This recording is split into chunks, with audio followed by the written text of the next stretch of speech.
Hello, we continue to analyze economic markets on Polymarket. Today, another fundraiser on the MetaDAO platform, but with an interesting feature. The market is phrased as follows. Will the total commitment in the public token sale of Lasso Finance exceed the $15 million mark? The feature is that this fundraiser did not have a pre-announced cap. The team intentionally created a so-called blind cap. Participants did not know when the fundraising would stop. It seems that predicting the outcome of such a fundraiser is impossible at all. But even here, there were signals, and some of them could be seen right on Polymarket itself. Let's break it down simply and step by step. By the way, we already had information about some similar events in our Telegram channel, and it was available before the market even started. So, check it out. I'll tell you a little more about it at the end of the video. The mechanics are basically the same. The market asks whether the total amount of commitments will exceed a specific threshold before the fundraiser closes. But fundraisers on MetaDAO have an important feature. Polymarket usually doesn't just create one market, but an entire ladder of multiple thresholds at once. 1 million, 2 million, 3 million, 5 million, 10, 15, all the way up to 100 million.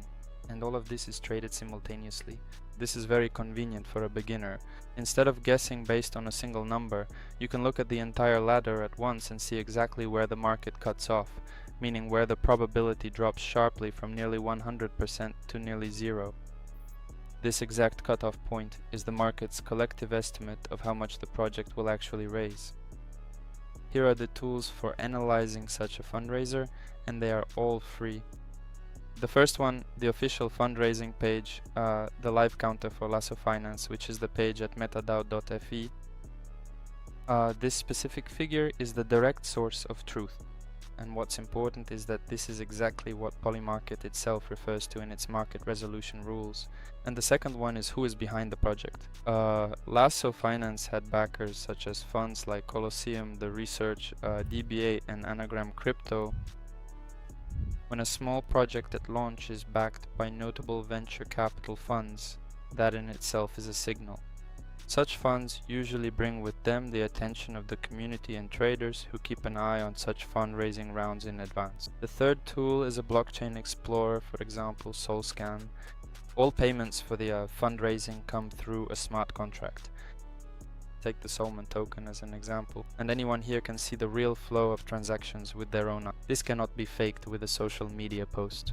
This is important. Neither here nor on MetaDAO will a social media post change anything. No decision, no price or volume, how much was invested, nothing will change. A post on social media or Discord or anywhere else on social networks won't change anything. That's why we don't just rely on social media, we don't just analyze based on them, we also look using, and CryptoRank, you can simply look at projects and funds here, for example. Yes. We have The Research, Colosseum, DBA, Anagram Crypto. You can also see where they are investing for the future, or if you're interested, just look at their portfolio, take a look. Here you can see the percentage breakdown of which projects they invest in. And Lasso Finance is also there, accordingly on CryptoRank, its price charts. The fourth key tool for today's specific case is the threshold ladder itself on Polymarket. If a 1 million market is valued by traders at almost 100% even before the sale starts, while a 50 million market costs pennies, this price difference between adjacent thresholds is the most honest public forecast of the final amount. Let's analyze this with a real example, the Lasso Finance raise on MetaDAO, where we were interested in the 15 million threshold. Lasso Finance is a payment fintech project with a crypto card that requires no verification. Registered as a money services business, the officially announced minimum fundraising goal is just $750,000. The organizers did not announce a final cap in advance, that very blind cap I was talking about. Step 1. If we look back to June 25th, which was exactly 5 days before the official sale even began, we can see that traders over on the Polymarket platform were already heavily active. They were busy crunching the numbers and estimating the probability of the total exceeding $1 million, yes, $1 million, and at that specific point in time, the market sentiment was incredibly bullish, with the probability sitting at a staggering 91%.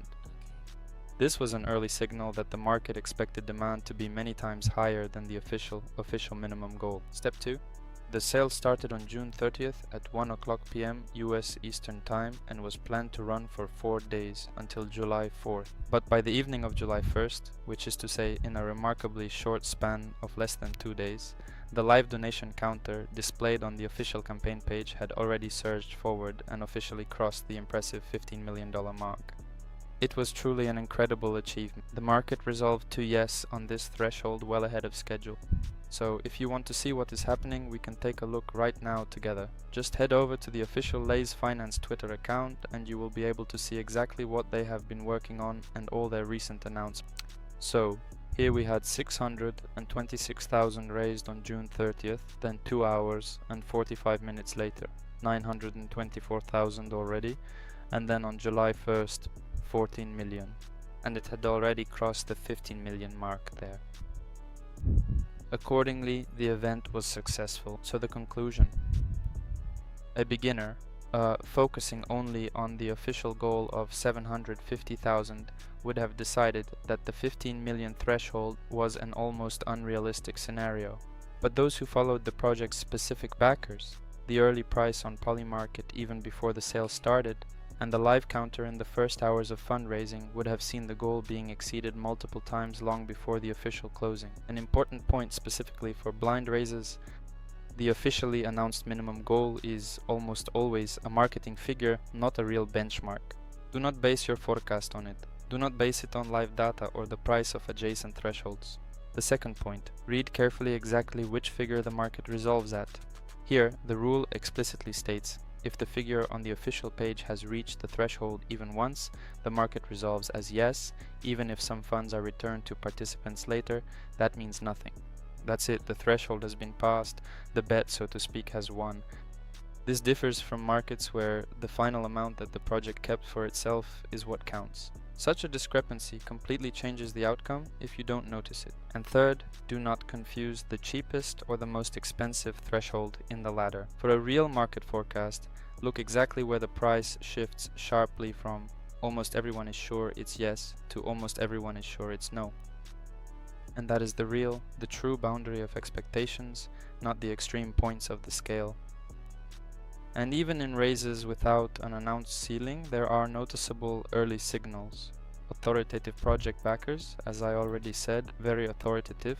They have a lot of successful, so to speak, cases, investment. And the early price on Polymarket even before the sale starts, as well as the live counter.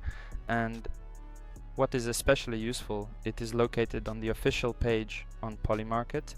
And on Polymarket itself there is a whole ladder of thresholds that shows the market forecast itself, if you know where to look. And yes, for some events similar to this case, and for other events, for other markets in general, weather, politics, economics, crypto markets, sports, the information was already and is available in our Telegram channel. We even have advanced information on some events, that is insider information. Start with one current collection, check it against these 4 points, and you will see that the real data is ahead of the final headline. Subscribe to analyze more cases like this. Bye!